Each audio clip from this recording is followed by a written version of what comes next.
जिसे सुनकर मुनि और देवताओं का सारा समाज प्रसन्न हो उठा। आकाश से फूलों की वर्षा होने लगी, बाजे बजने लगे और दसों दिशाओं में मंगल कलश सजा दिए गए। तो कुछ इस प्रकार हर कोई भगवान शिव और पार्वती जी के विवाह का समाचार पाकर हर्षित था। शिव जी और पार्वती जी के विवाह समारोह में शामिल होने के लिए सभी देवता अपने भांति भांति के वायुयानों को सजाने लगे। हर तरफ कल्याणप्रद और शुभ शगुन दिखाई देने लगे और स्वर्ग की देवियां खुशी भरे गीत गाने लगी। शिव जी के गण यानी उनके परिचारक अपने स्वामी का श्रृंगार करने लगे। उन्होंने शिव जी की जटाओं का मुकुट बनाकर उस पर सांपों का मौर या कहें शिरोभूषण पहनाया। इसके साथ ही शिव जी के कानों में सांपों के ही कुंडल और हाथों में सांपों के ही कंगन पहनाए गए।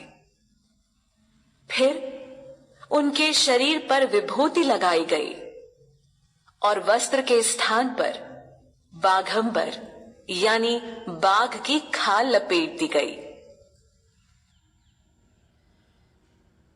यहां भगवान शिवजी द्वारा धारण किए गए श्रृंगार का उल्लेख हुआ है कि कैसे उनके सुंदर मस्तक पर चंद्रमा विराजमान है, सिर पर गंगा जी स्थापित है जो उनकी जटाओं से निकलती है।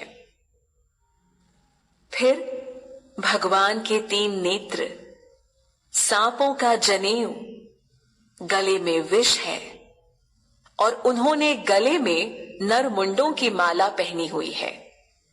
इस प्रकार शिवजी का वेश अशुभ दिखाई देने के बाद भी वह कल्याण के धाम और परम कृपालु हैं।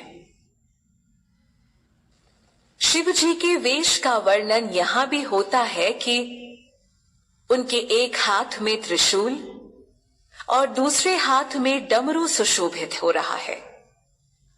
इसके बाद वह अपने बैल पर सवार होकर चले। बैल जो भगवान शिव की ही सवारी है। इसके साथ ही ढोल बाजे बजने लगे।